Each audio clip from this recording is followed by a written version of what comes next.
Congratulations, you are now a blogger. At this point, a couple months into your blogging, many of you may have encountered a few problems keeping going.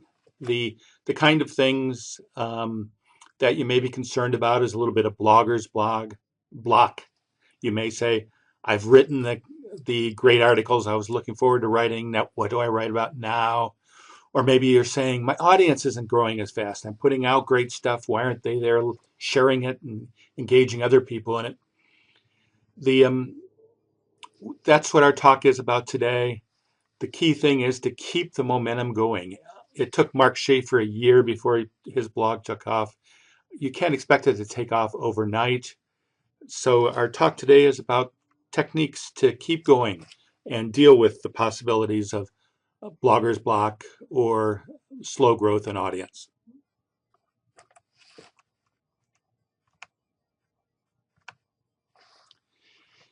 As I said, these are the two likeliest problems, the two I see coming up most often. What do I write about this week? Or basically, where is my audience? Let's address first blogger's block. I'm going to give you 3 hacks, 3 things you can do that I guarantee will give you a good post to keep your momentum going and maybe even pick things up a little bit. My first suggestion is a top 10 list in your passion. Top 10 lists are very important, are very popular. We'll talk about them later. You should be able to think of a number of top 10 lists. And the idea, in fact, is think of the best top 10 list to use at this time. We'll talk more about what kind of top 10 lists, but if you're talking about fishing in the New River Valley, the top 10 places to catch trout in the New River Valley. Or if you're talking about front office baseball, the 10 best front offices in baseball. Lists to people who share your passion will be interested to see with you, to hear about your top 10 list. Equally important, they may well disagree and they may want to talk to you about why something else should be in your top 10 list, but more about that in a moment. Strategy number 2 is get personal. If you want people to follow you, they have to see the person behind the blog. A post that's more personal than anything you've written before will likely generate a lot of interest, but also help lock the audience into you. Make it more likely that they'll begin to look for your posts every week and want to read them on a regular basis. Finally is the curation, kind of an odd theft of a term away from a very specialized museum and artist use, but basically there's so much stuff out there. People need help in finding good stuff. So good curators find the good stuff in their area of interest and their passion, the thing they're blogging about, and share it with people. So there's 3 ideas. People love top 10 lists. That guy on the right, he had a late night, I can't think of his name right now, but he used to have a late night show, and he very much popularized these ideas of top 10 lists. If you do a Google search, you'll find numerous sites that do nothing more than collect top 10 lists. This is one of them. These were their favorite top 10 lists of the day. 10 perfect examples of the Streisand effect. Presumably there's somebody who's somewhat interested in that. 10 insects you'll never see coming until it's too late. We're getting better. Top 10 Hollywood conspiracy. 10 weird facts about the world's best beers. Well, I think I will, when we're done with this, I'll click on that and read about it a little bit. Strange signals coming from space, car companies that failed in America. All great top 10 lists. People like these things. This is a sure way to get a little boost in activity in your blog. And as I say, generate a little discussion. You talked about top 10 places for rainbow trout in the New River Valley. You forgot about under the bridge at Bissett Park. What were you thinking? You'll get that kind of comment from people.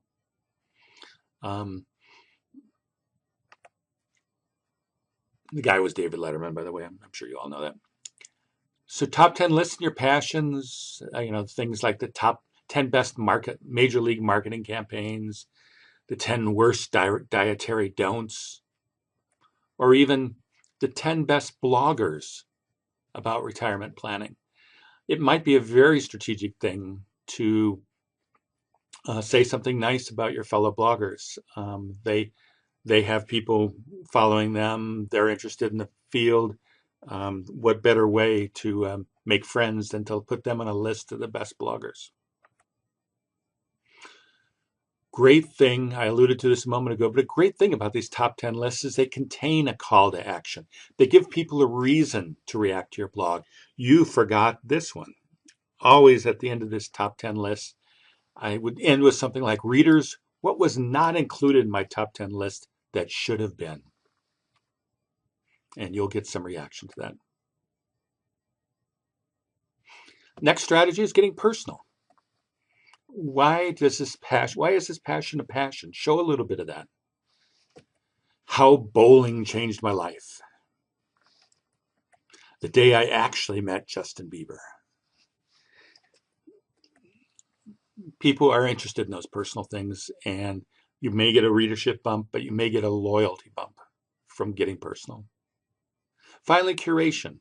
Write about somebody else's blog post, something that people will want to see. You'll get almost as much credit from your readers as if you'd written it yourself, because you're the one that pointed it to them. You're the one that shared it with them. You can feel free to make some of your own comments. So you're actually adding to it. Key thing is, though, to make sure you cite where you got it from and also provide an easy link to it. If you do those two things, the original author won't say he's stealing my stuff. The original author say he's a wonderful person who's sharing my great content and making me even more popular on the web. So as long as you cite and provide links, you'll not only engender loyalty from your readers, you'll make a new friend from the person who created that content originally.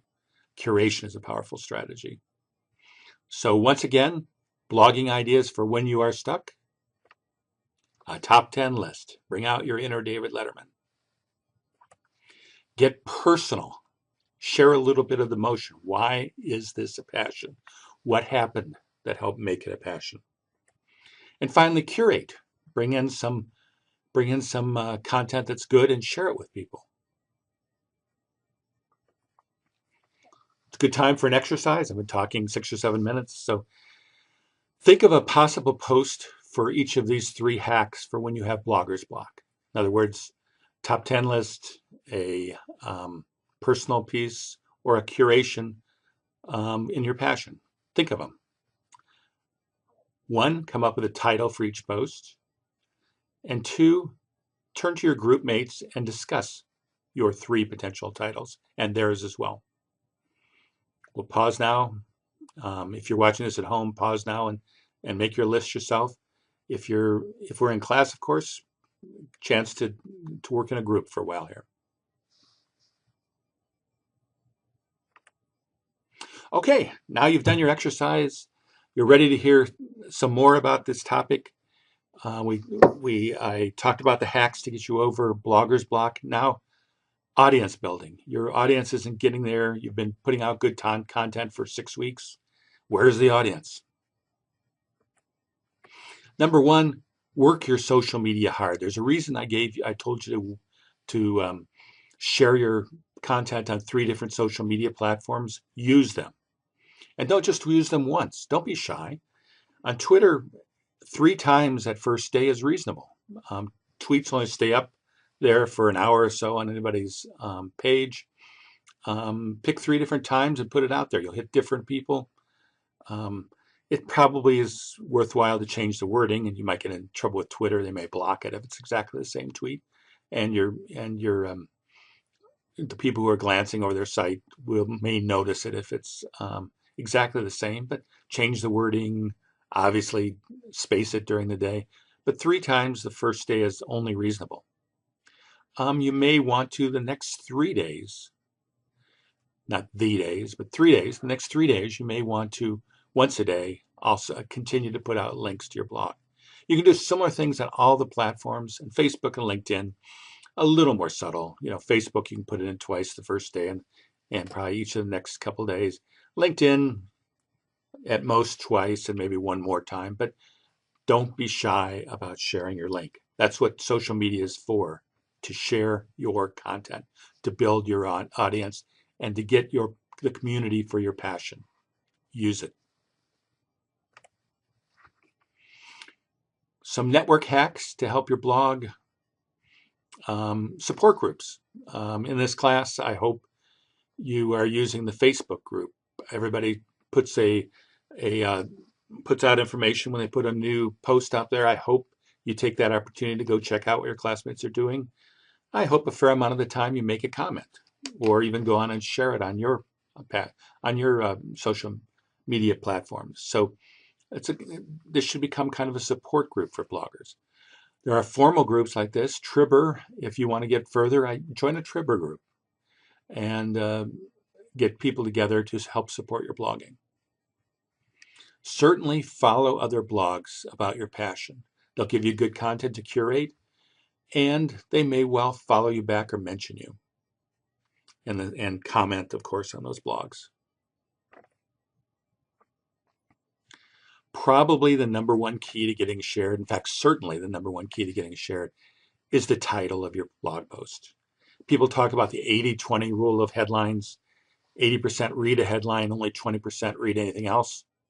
The headline is key, and it's key in so many ways. If somebody hits the share button underneath your blog post, what's going to be tweeted out on Twitter or shared on Facebook? The title and a link. How do people decide whether they're going to hit the link? Well, there might be a few people, including your mother and girlfriend or boyfriend, who will click the link just because it's you. But most people will base their decision solely on that title. For that reason, a number of professional bloggers, people like Jeff Bullis and many others, have come up with the 50-50 rule of headlines, saying to spend just as much time perfecting a title as you do writing the post. That's real counterintuitive. I mean, it takes you probably an hour and a half or 2 hours to write a nice 300 to 500 word post. Are you actually going to sit down and spend 90 minutes or 2 hours writing the title? Well, these professional bloggers say you should. If you can't muster 2 hours, spend some time. I'm going to show you many links, several links for good ideas. One is Copyblogger, writing headlines that works. They have some good suggestions in that article. I recommend it.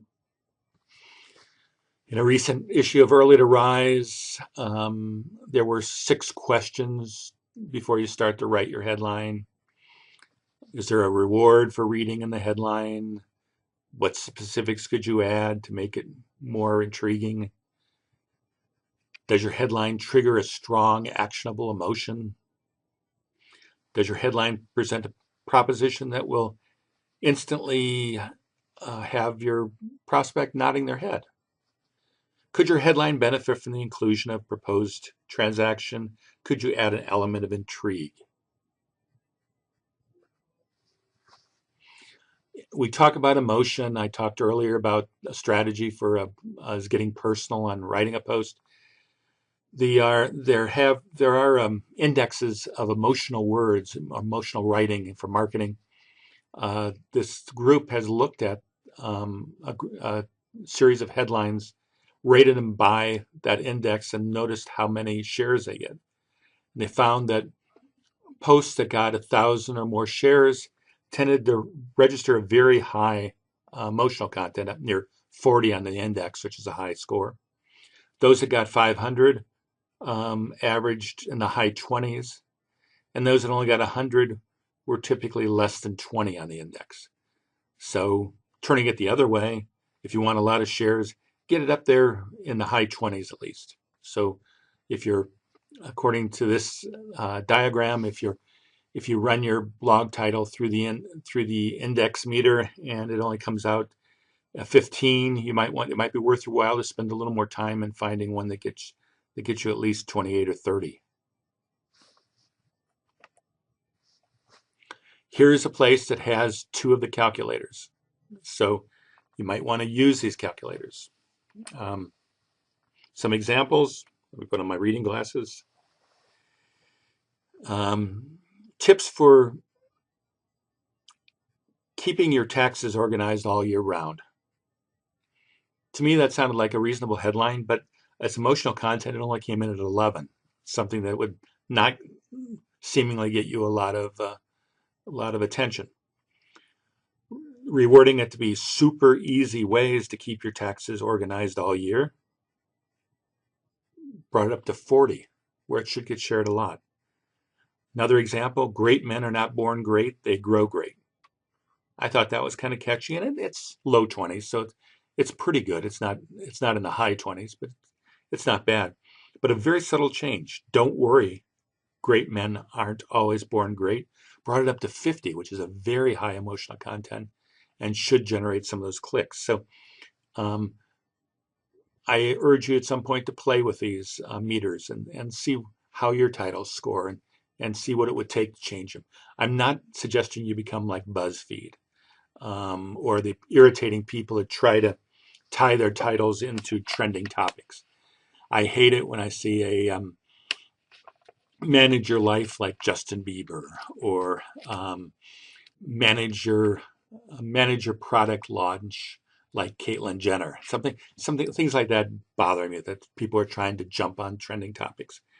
But putting a little more emotional content in your headline is only smart based on this research that we've just examined a moment ago. Okay, at this time, one more exercise. Let's look at the title again. You've generated 3 titles in exercise 1. Either use one of those titles or take the title of your upcoming post in your blog if you're already partway along on your next post. Either one, your upcoming post or one of the titles you just generated. Try to come up with 2 improved titles using the guidelines from a couple of those articles we cited. Discuss that with your group.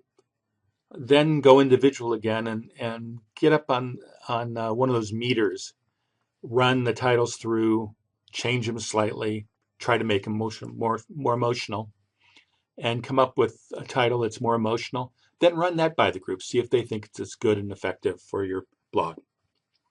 So I hope this is helpful. I hope this can be a source for you. Keep this close. Whenever you get jammed up on your blog, if you think you've hit a wall on your number of audience or you just can't think of another post, I hope you watch this video again and try to get inspiration to keep going. It's a long-term play. As I said, Mark Schaefer wasn't a star in the first 6 months. It takes a while to become a star blogger, but it's worth it.